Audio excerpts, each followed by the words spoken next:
Hi, and welcome to the Apocalyptic Optimist Podcast. Real talk about what's broken and how we fix it. Today I'm joined by Rachel O'Leary Carmona and Tamika Middleton from Women's March. And I think maybe if you're just starters to get us into this, your group has a really amazing history. It started with a march, actually the largest single day of protests in U.S. history, in January 2017. So I thought maybe we could just start with you're talking a little bit about the group's history and what you focus on now and how you each got started with it, with Women's March, that is. Thank you for having us on.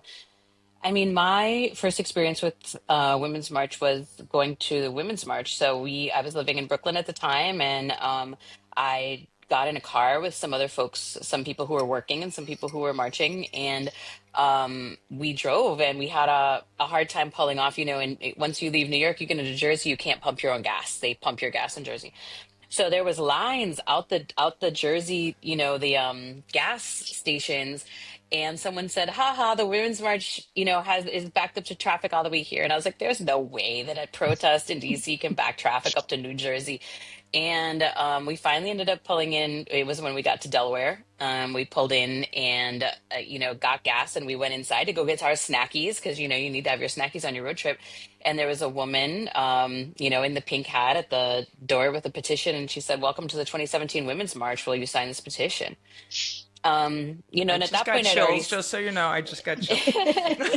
Yeah, and so did I, because I was like, okay, this is something different for a couple of reasons. At this point, I was kind of a cynical, movement person, but I had only worked in membership organizations, and I was relatively fresh off of a grad degree where I studied decentralized networks. And what I realized is that this woman from Delaware, believed that this mobilization was hers so much that she was welcoming me to her event at this gas station in Delaware.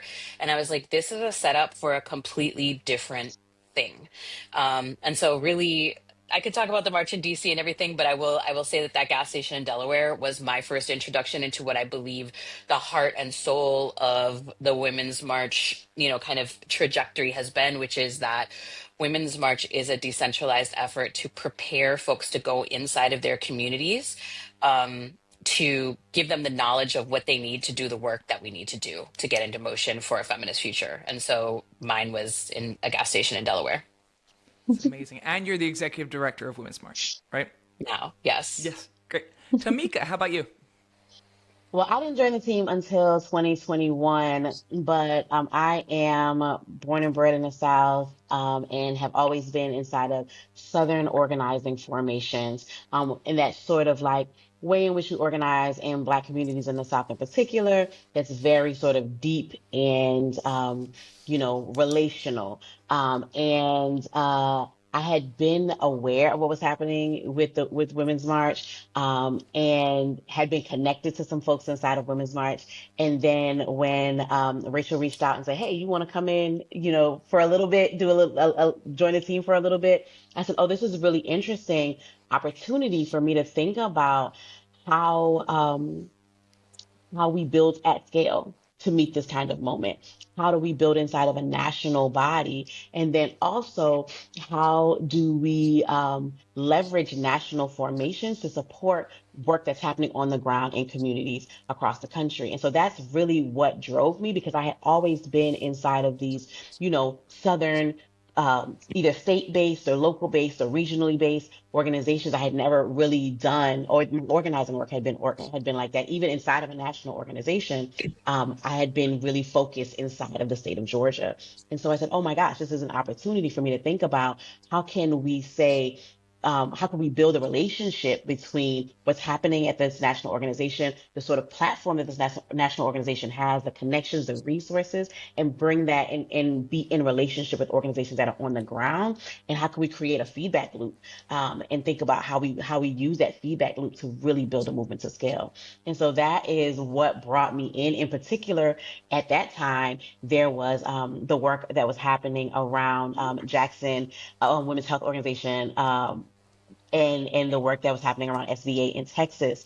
And so it's really around building coalitions with reproductive justice organizations, and having spent a good chunk of my organizing life inside of Southern reproductive justice organizations, I was bringing that into the fold as well. And so I felt a um, really, valuable opportunity to say, actually, I think there's a way in which we can draw a bridge that hasn't really been built before. How can we build this bridge between these things? And so that's what I came in to do. That's what I have have continued to do. In my role, I'm the Chief Political and Strategy Officer at Women's March, and my role is really inside of the organizing work, and a lot of like, how do we build these decentralized networks that Rachel was talking about? How do we stay in right relationship to folks who are on the ground in communities across the country, and support the organizing that they're doing, and also say, actually, there are places where there aren't organizations, but there are people. And as someone who grew up in a rural community in South Carolina, I feel very moved by every time we have a mobilization, and there are all these folks in these small towns and rural communities who put actions on a map and say, what can you give me resources so I can make this thing happen? And there are only 10 of us, but we're going to do a thing. We're going to meet at a coffee shop. And I'm like, yes, I love that. So that's what I get to do at the Women's Fantastic. So now let's talk. We're move up to the current moment. Well, not quite the current moment yet, but to last week, which seems like a lifetime ago. So tell us. I mean, really, tell us about the Free America Walkout from last week. Can you talk about what motivated it and what you hope to get out of it? It does seem like a different world, because since then, of course, the largest strike in U.S. history has happened as well. But at the time we were thinking, Women's March always works better like operating inside of the cracks, and we know that we can pull a large mobilization together pretty fast. And we've been working for our last number of mobilizations. What we said is, okay, like the nut that people, over time, people and organizations haven't really cracked is absorption. So we get tens of thousands of people in the street. And so how do we get them inside of political formations? And we kind of had two theories of the case. And one of them is that we, started loading people into post mobilizations. We did this specifically at a very large scale with People's March. Is that on the tail of People's March, we had mass calls where we had three organizations, and they kind of made their pitch, whether there's immigration groups or gender justice groups or what have you, so that we could load people into those formations as well.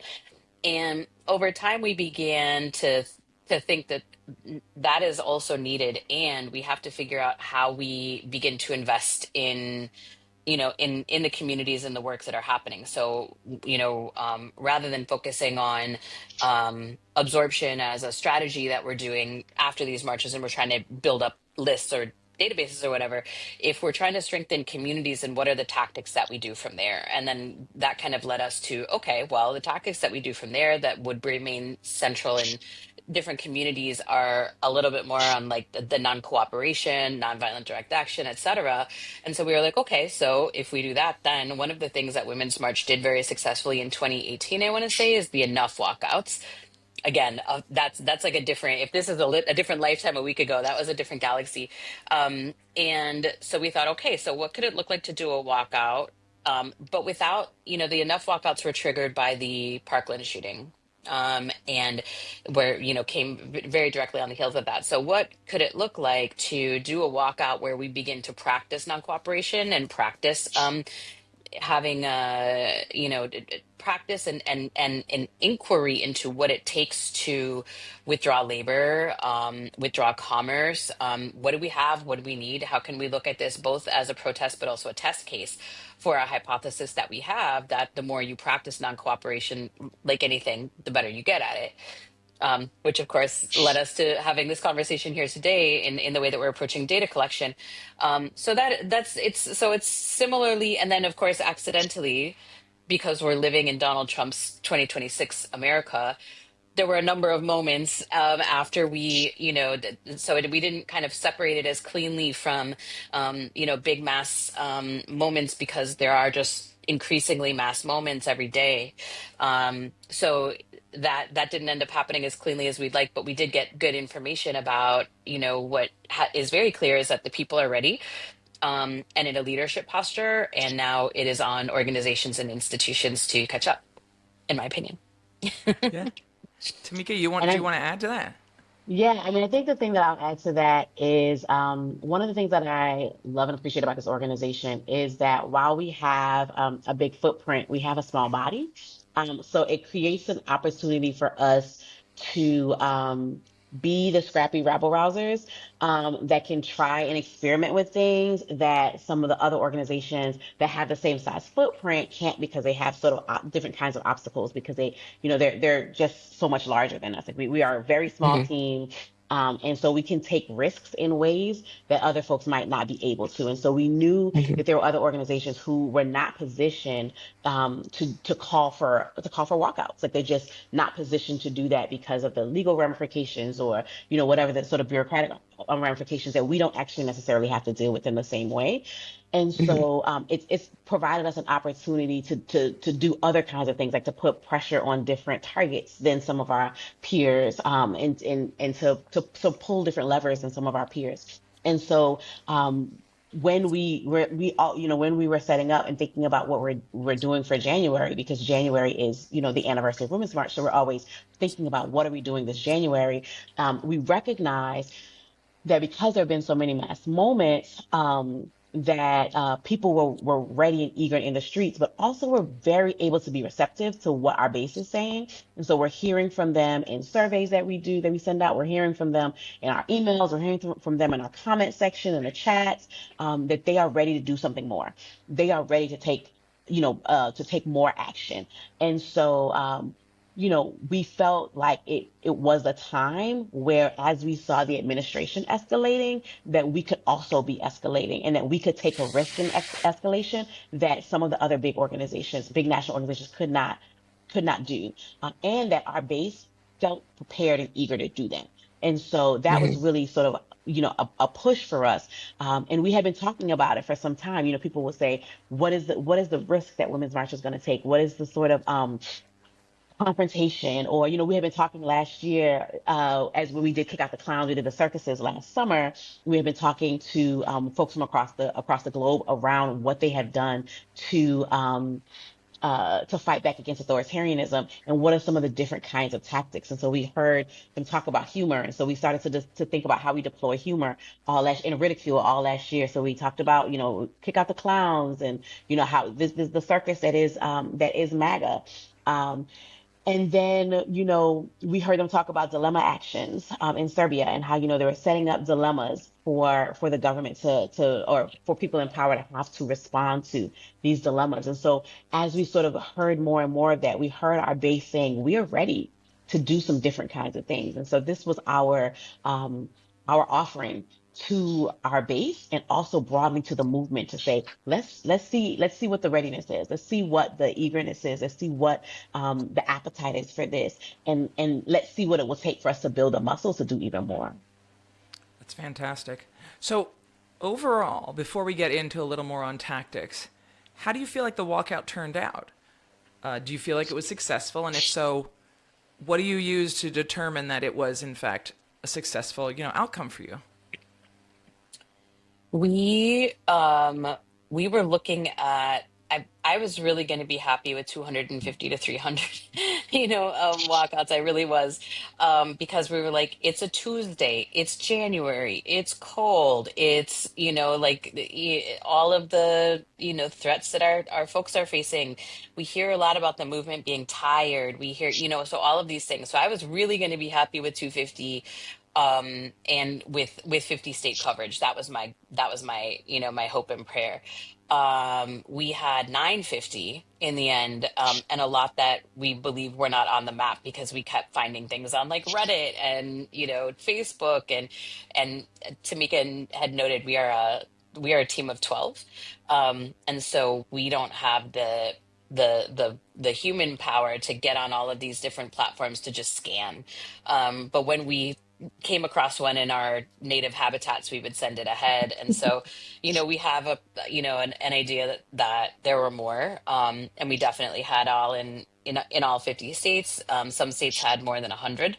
That was wild. I wasn't, anticipating that. And so really, and of course, we're working with you. We're thinking through what the data says in the pre and the post.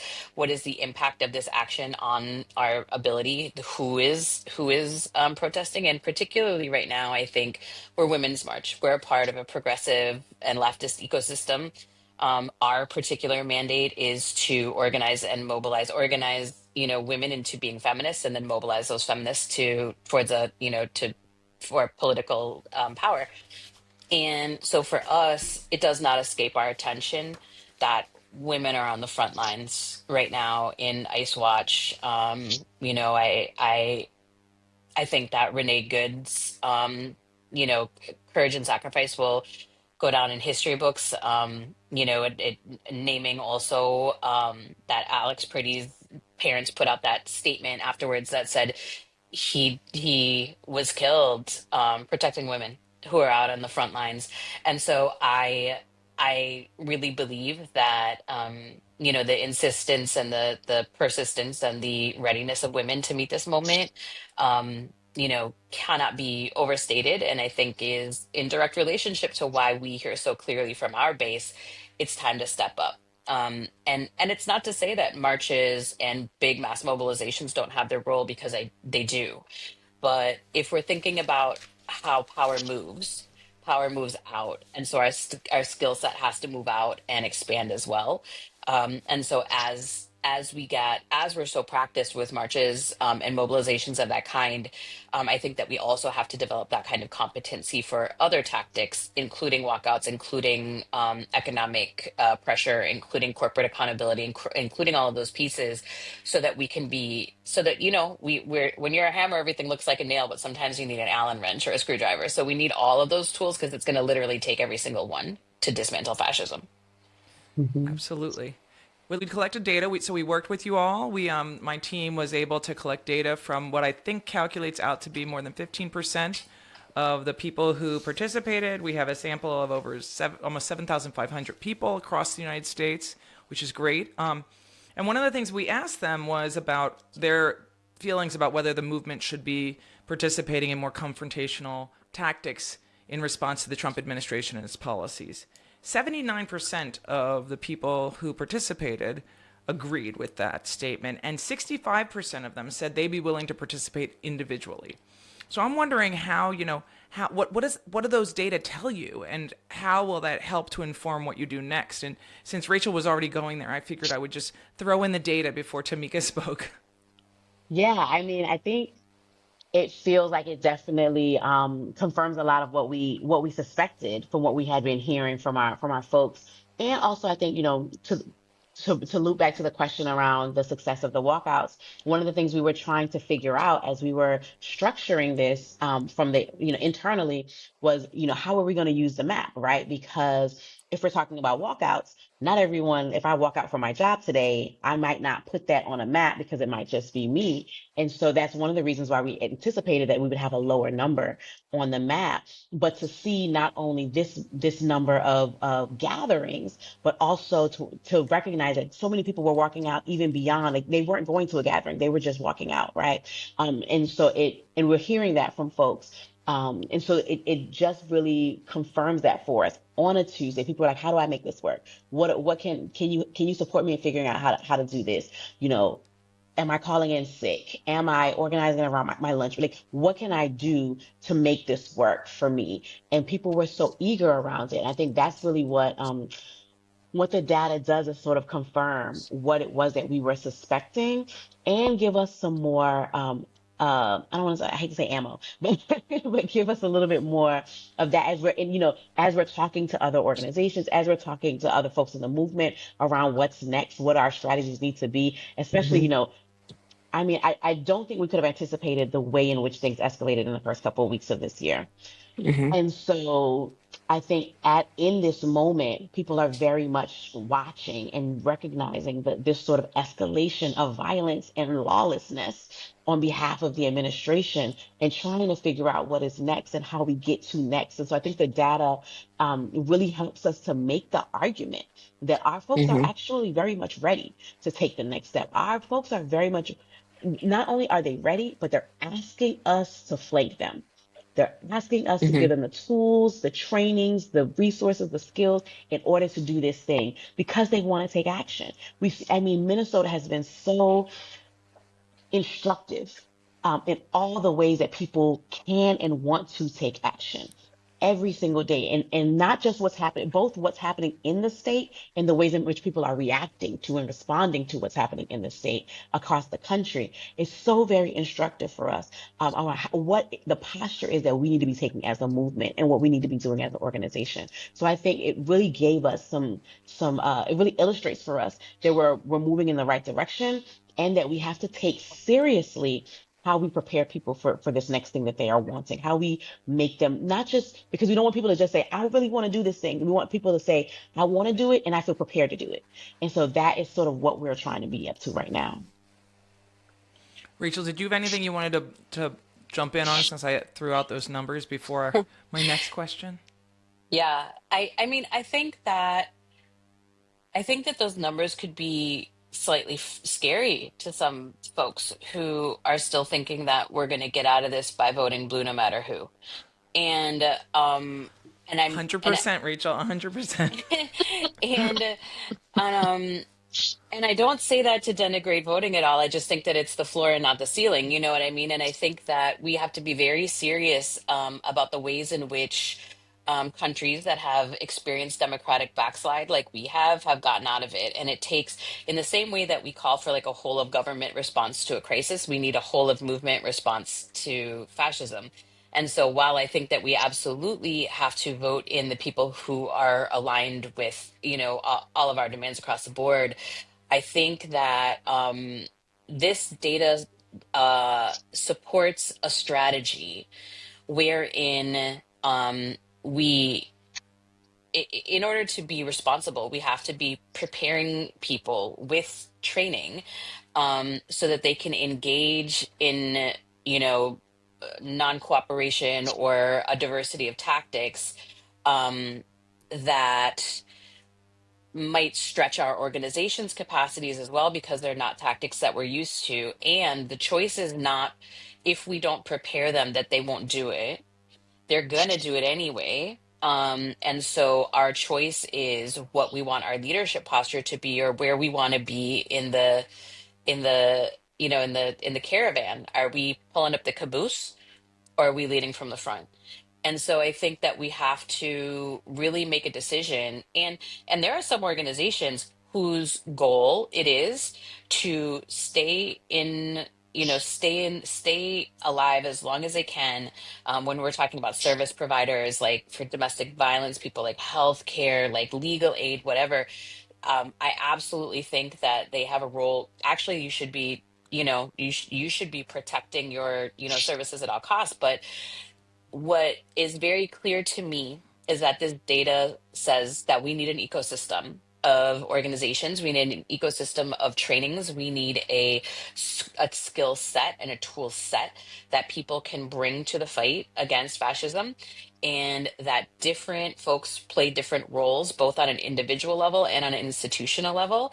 And that if we continue to try to make all of our pegs square that go in square holes, that's a problem. If we continue to consider 501c3s, C4s as the locus of movement and don't pay attention to the decentralized networks like what, emerged in Minneapolis this time, Minneapolis last time, New York, in George Floyd, in Hurricane Sandy, in Occupy Wall Street, and at the different times that we've seen movements of interconnected and individuals outside of an organizational structure. I think we do that at our peril. And I think that we really need to interrogate the ways that power is durably built, and particularly in the face of a state that is willing to weaponize um, federal offices, officers, resources against us. And in order to be as sustainable as possible, as anchored as possible, as immovable as possible, as protected as possible, I I think we have to decentralize our efforts as much as we can. I think, and that takes a lot of willingness to say, I care about the movement more than I care about the things that I'm protecting there, whether it's my organization or, I'm an executive director. Every decision I make is like, I got payroll to make, I have insurance coverages, like I run an organization. And I think it's important for us to recognize the stakes, the roles that we play inside of the ecosystem, and to be very informed by the data that tells us that this thing is happening. Like the people are going to move. And the question is, will we be in formation with them, or will we be dragged along by the scuff of our necks as as movement leaders? But either way, it's gonna shift. Like the Hmm. people, in fact, have shifted. At 75%, that is a super majority of humans in a pretty large data set. Absolutely, absolutely true. I mean, so here's a question. Now, I know you all were very, very involved in organizing the Enough school, like walkouts, which actually started. My understanding is it started with a big school walkout that was coordinated through the students in New York City in solidarity with the Parkland kids after the Parkland school shooting in February 2018. So during the walkout last week, we saw that most of the people who participated were overwhelmingly older adults. And in Hmm. fact, I actually decided to join the walkout on American University's campus, which is where I teach, because I figured it'd be a good way to get a chance to see the students. I know there are some very active student groups on campus, and there was not one student who participated in the walkout on our campus. Instead, we had professors like me, older adults from the community nearby who didn't want to go downtown because it was so cold. So I'm curious about if you've been thinking, at all about this issue because, from doing work looking at Resistance 2.0, we're seeing that the people who are participating in these kinds of larger scale mobilizations tend to be older. And if Hmm. you've thought at all about how to bring young people back into these kinds of movements, mobilizations, and how you see them coming into the fold, if you will. Hmm. Yeah, I can jump in here. I mean, I think, that is something that we've kind of talked about over some time, over the length of the time I've been at the organization, sort of who is our base, who are the people who are moving, and have been thinking a lot about what it requires to expand that base.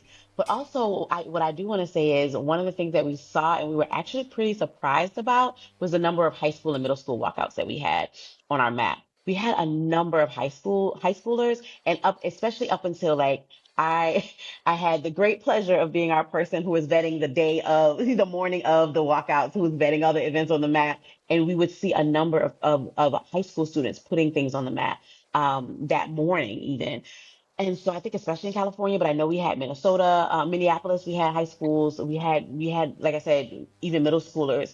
And so I think the question that we've been grappling with, and I think this is something that, especially because, we are a 501c3, has been a question of what it requires for us to organize young people, safely inside of an engine this big.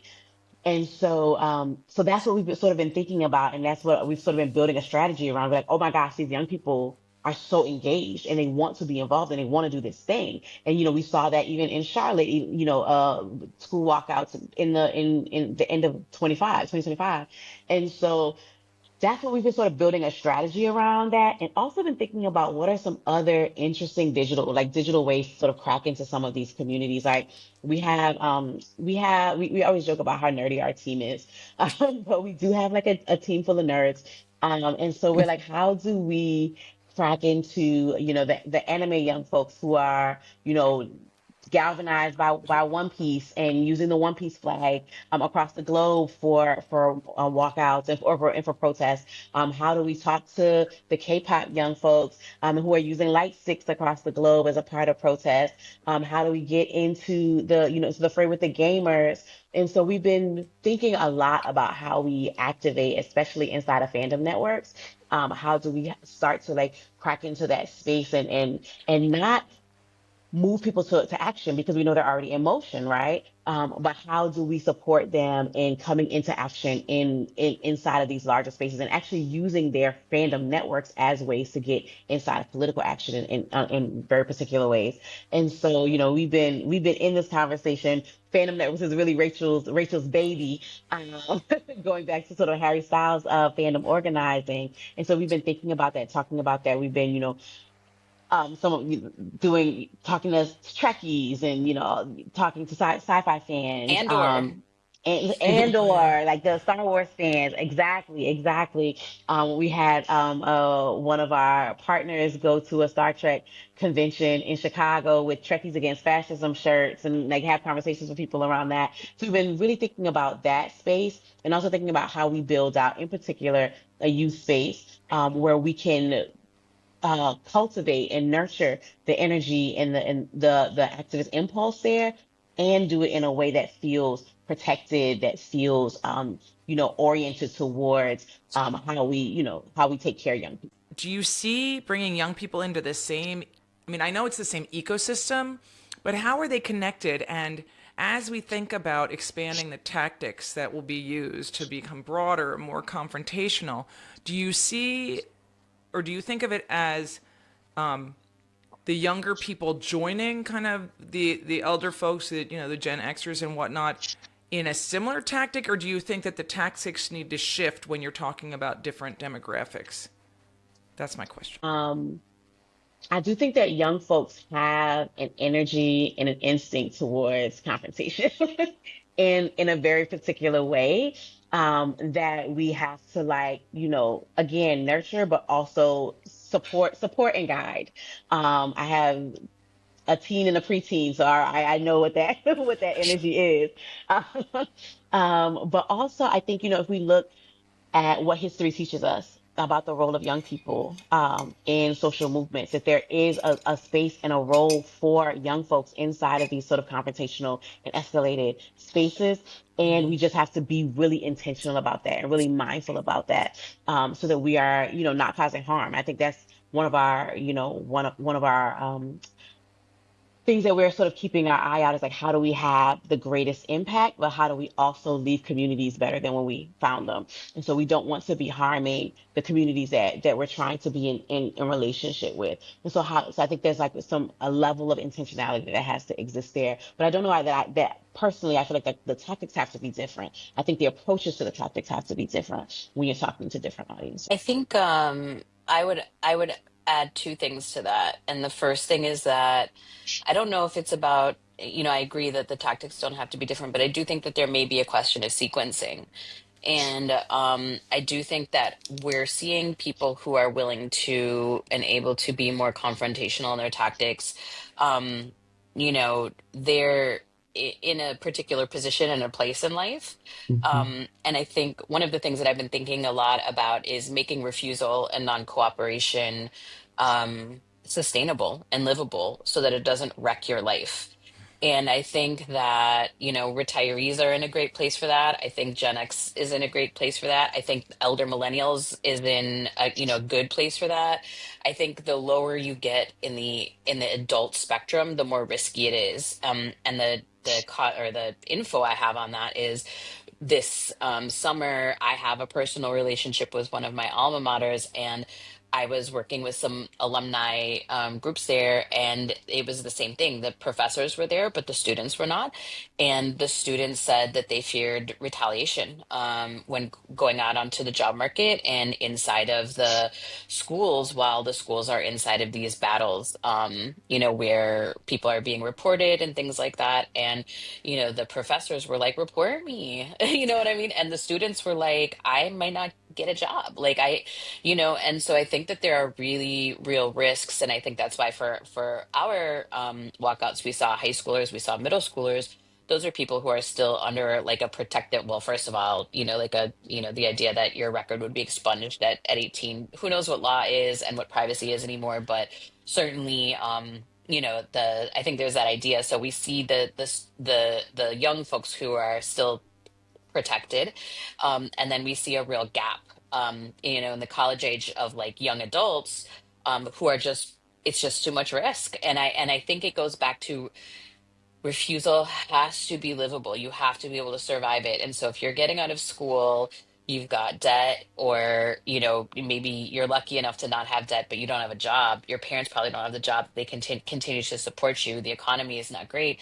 Like we are not, as a movement, we do not have the infrastructure set up so that refusal for those folks, or non-cooperation for those folks, is livable. It would wreck their lives, or at least for some time.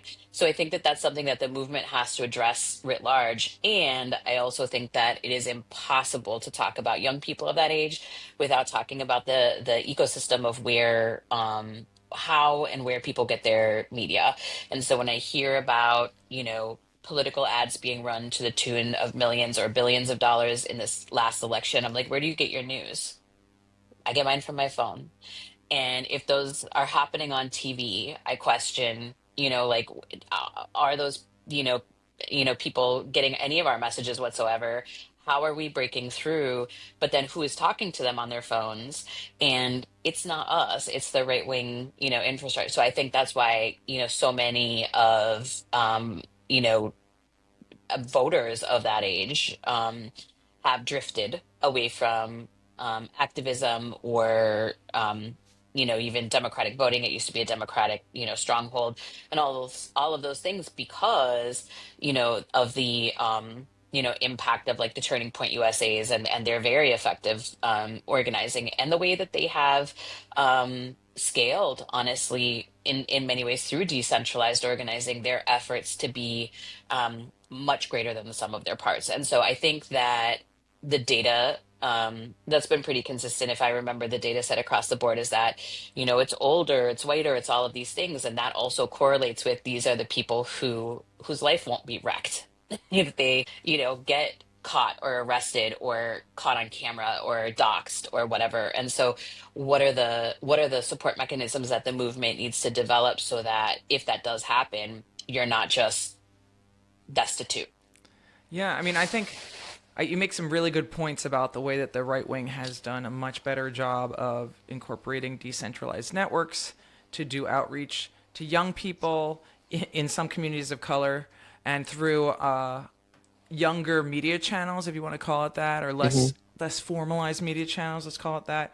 I mean, one thing that I think is really interesting about the current moment is that, first of all, the young people that we're talking about, the missing young people in some ways, I think about the college students are the ones who basically, started paying attention in the first Trump administration, then had a big period of time where they were, in lockdown during COVID, and now they're back in another Trump administration. So their whole, I mean, they're not even an adult life, but their whole period of time that they have been cognizant of the world, they have been under these like very, very difficult moments, much of which comes under the Trump administration, where we had protests against, after George Floyd was murdered, we had protests, in occupations and encampments on college campuses against the war in Gaza, right? So this is where a lot of these kids tried to affect change and ended up with another Trump administration. So I think that they're a really unique cohort, and I think it's something,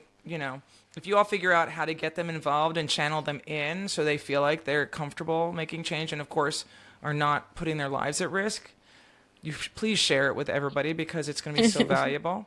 I mean, that brings me, I mean, I think we don't have much more time. I did want to ask you, so the other thing, and you mentioned this a moment ago, Rachel, when you talked about the data, it does tend to be that people of color have not been participating as much as they even did during the first Trump administration.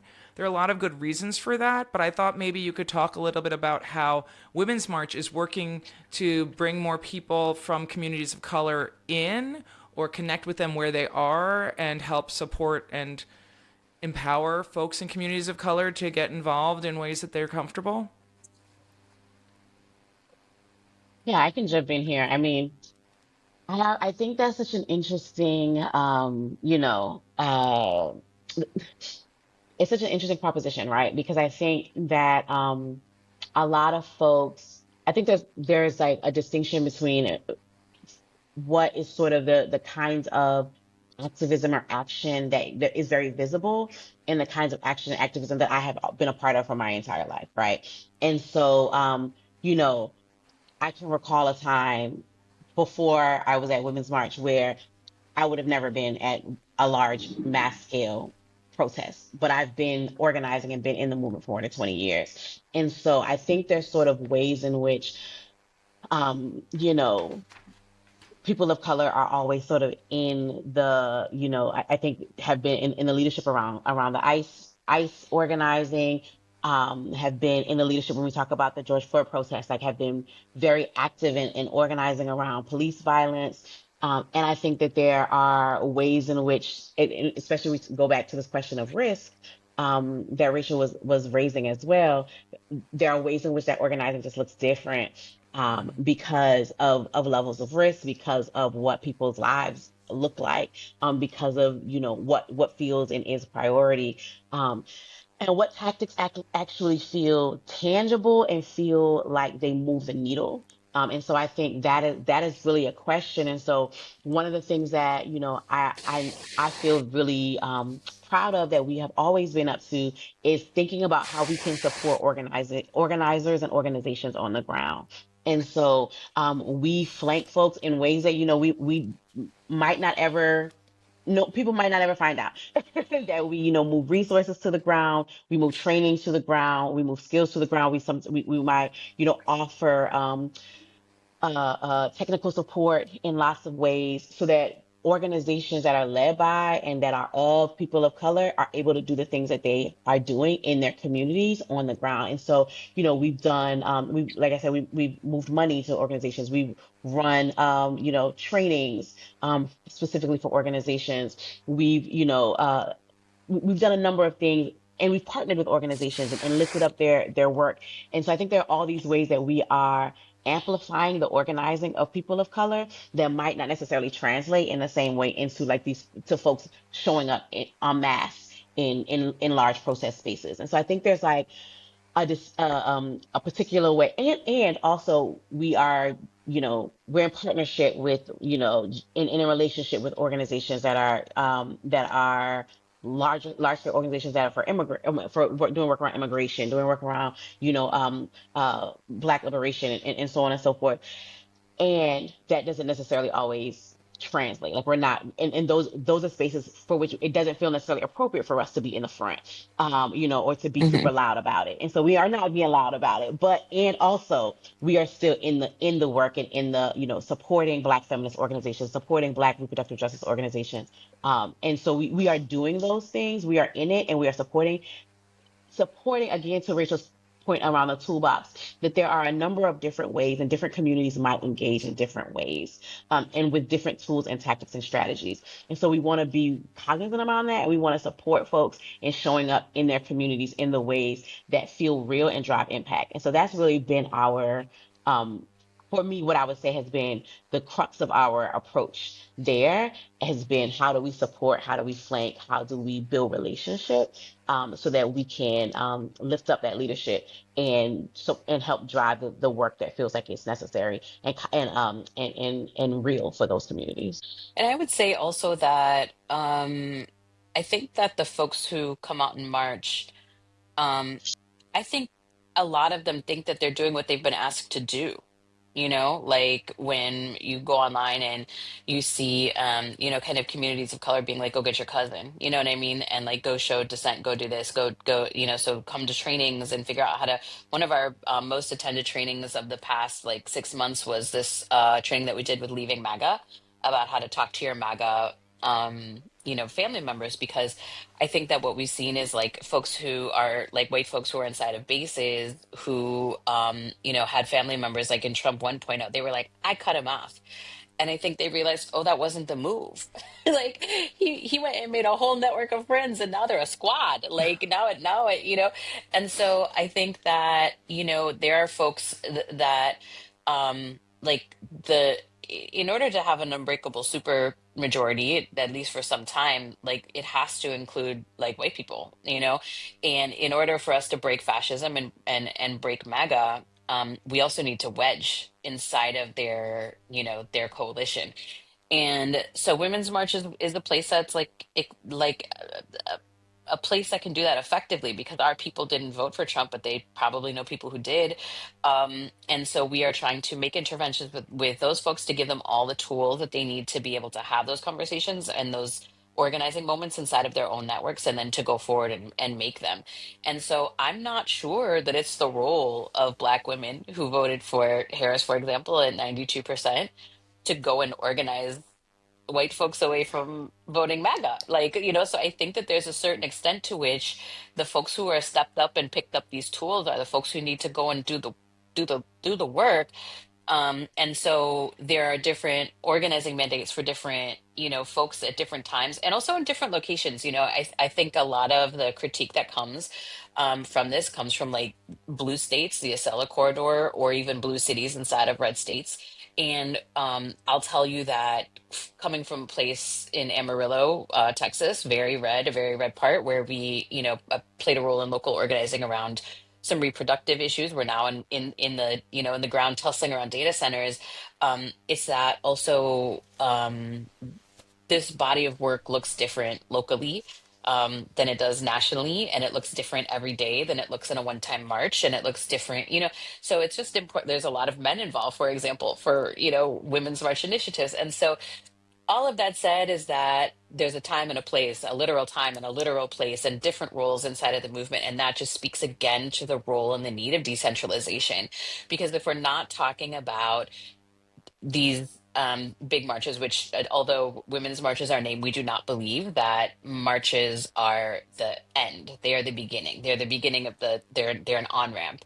And so if we don't make the fatal error, and I don't, use that lately, but the fatal error of thinking that any one organization or any one mobilization is the movement, if we understand that we all play a role inside of that, and that there are times that those roles are more forward and more back, and that different people will come in at different times to play certain roles in order to move the work forward, versus moving a brand forward, versus moving an institution forward as an answer to fascism, then I think the more that these questions around who is where, when, become less relevant, and what work needs to be done in order to move us all forward takes front and center. And then we're not worried about like the who, we're worried about the what. And for me, when I'm sitting inside of a movement where I'm like, I don't hear a coherent movement response, like we should all be singing from the same prayer book right now on